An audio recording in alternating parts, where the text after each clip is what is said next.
Hello welcome to CRN. Today is 9th August 2020। आज के current affairs and traditional GS questions लेके आया हूँ।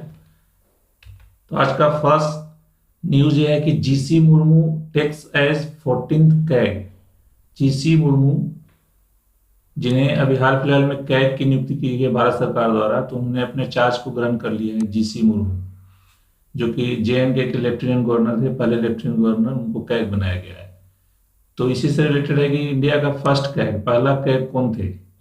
तो वी नरहरि राव इंडिया के पहले कैग थे। 1948 में इनको बनाया गया था। तो भारत के प्रथम कैग कौन है? वी नरहरि राव।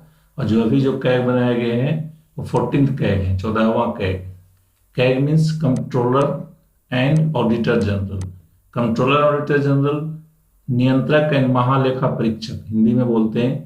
इनका काम क्या होता है कि गवर्नमेंट के जितने डिपार्टमेंट है और गवर्नमेंट की जितनी कंपनियां हैं, इनके लेखा जोखा लेन देन है, इसके ऑडिट करते हैं।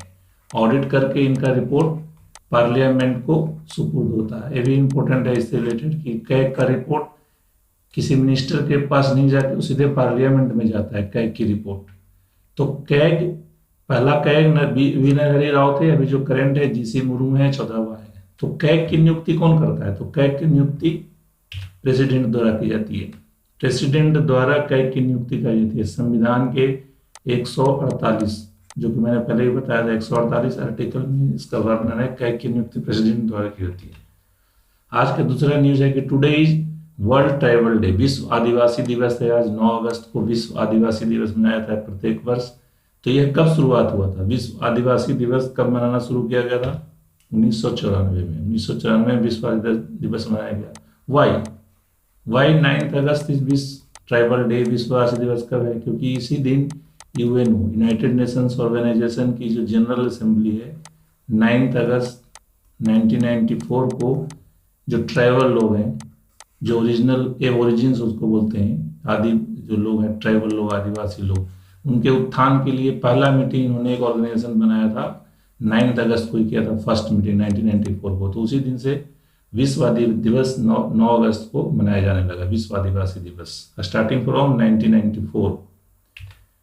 आज का अगला न्यूज है कि इंडियन रेलवे ने एक संग्रहालय बनाया है, उसका नाम है म्यूजियम मालगुडी। तो ये करंट अफेयर के सवाल हो गए। हाल ही में इंडियन रेलवे ने म्यूजियम मालगुडी बनाया है। कहाँ बनाया है?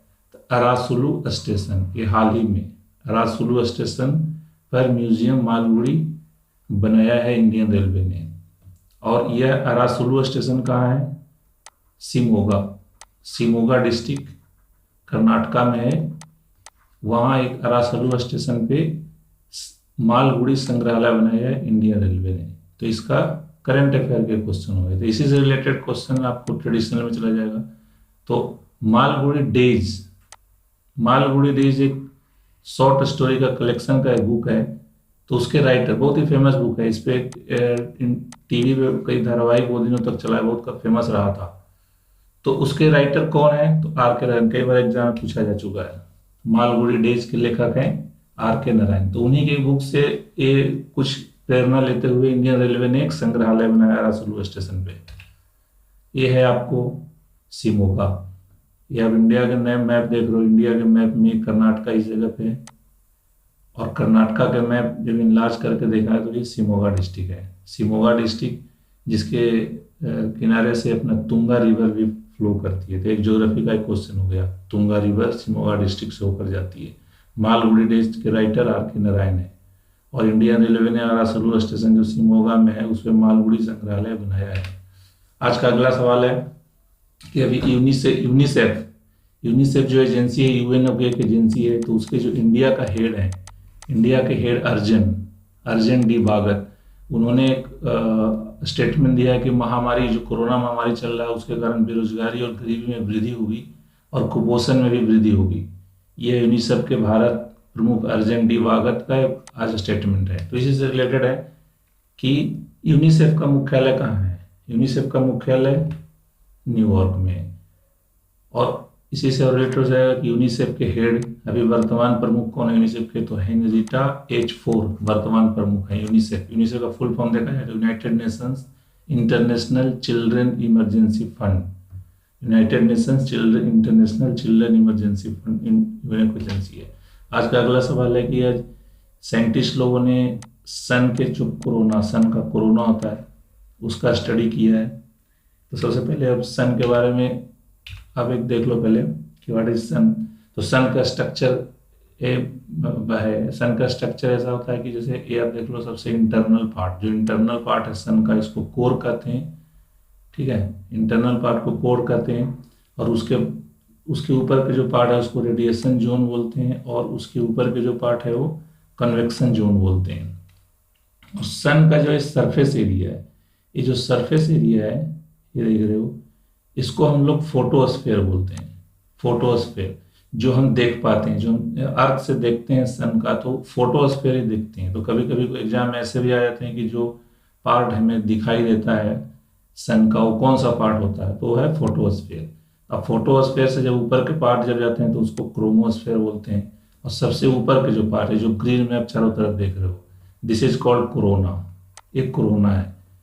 तो इसी का अध्ययन किया गया है। एक्चुअली ऐसा है सन का कि जो कोर का जो पार्ट है, इसका टेम्परेचर काफ़ी हाई होता है, मिलियन डिग्री टेम्परेचर होता है, मिलियन डिग्री में होता है, मतलब करोड़ों डिग्री का टेम्परेचर यहाँ कोर में मिलता है।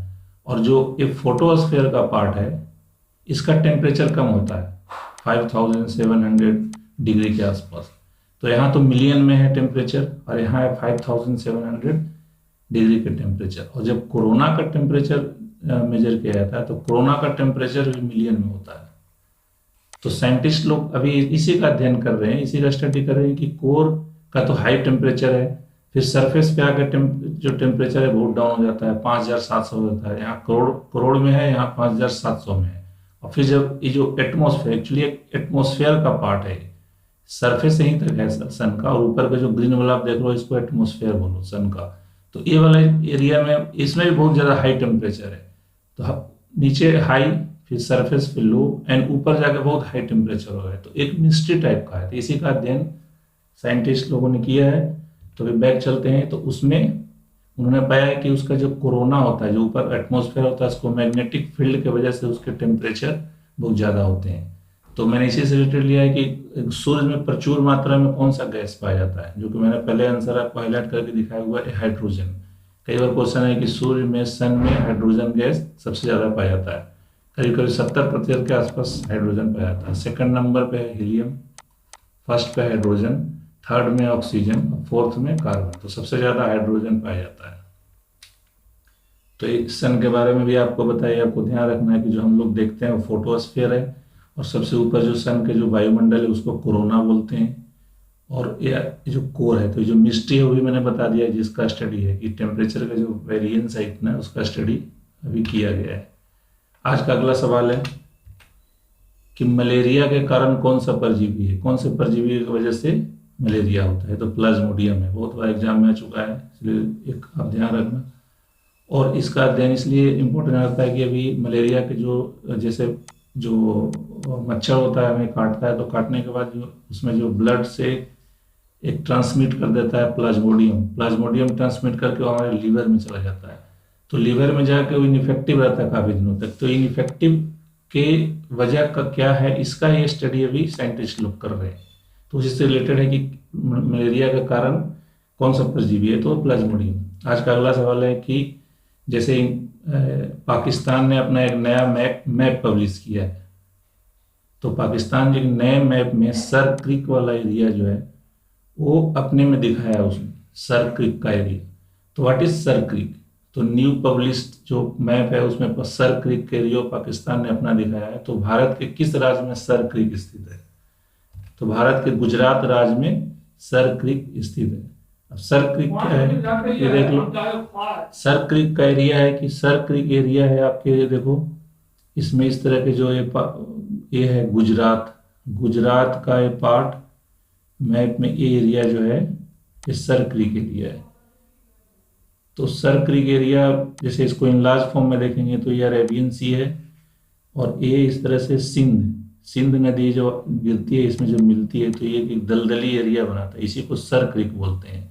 तो इंडिया पाकिस्तान में डिस्प्यूट है इस एरिया का, इस पर क्लेम एक दूसरे को करते हैं। रेड लाइन है पाकिस्तान डिस्प्यूटेड बाय पाकिस्तान, और जो ग्रीन है डिस्प्यूटेड बाय इंडिया। तो ये सर क्रीक दोनों के बीच का डिस्प्यूट का एरिया है, भारत और पाकिस्तान का, और गुजरात में। आज का अगला सवाल इससे रिलेटेड है कि सर क्रीक एरिया एक्चुअली एस्च्यूरी है। एस्च्यूरी एक ज्योग्राफिकल टर्म है। तो व्हाट इज एस्च्यूरी? तो उसका हमने डिफिनेशन किया। एस्च्यूरी क्या होता है? तो एस्च्यूरी होता है कि जब ताज़ा पानी समुद्र के नमकीन पानी से विलीन होता है तो एस्च्यूरी फॉर्म होता है। जो जब नदियां जब समुद्र में आके मिलती हैं तो आने के बाद यहाँ इसका तो साल्ट वाटर होता है, इसका फ्रेश वाटर होता है, तो दोनों मिलने के बाद यहाँ एक दलदली भूमि बना देता है, ऐसा वो। तो ये जो एरिया होता है काफ़ी दलदली होता है, इसी को हम एस्च्यूरी बोलते हैं। और जो मैंने पहला जो लिया है कि ये क्या है, इसके बारे में बता दूं कि जब भी एक when a strip of land separate, जैसे टू वाटर बॉडीज, जैसे इधर एक पतली सी लैंड की है, इधर एक सी है, इधर सी है, और बीच का एक पतला सा एक जो पट्टी होता है भूमि का, इसको हम लोग बोलते हैं स्ट्रेट, सॉरी इसको बोलते हैं इस्थमस बोलते हैं। और उसी तरह से जब दो लैंड मास है, इधर लैंड मास है, इधर लैंड मास, और बीच की एक पतली सी एक पानी की जो पट्टी है, इसको बोलते हैं स्ट्रेट।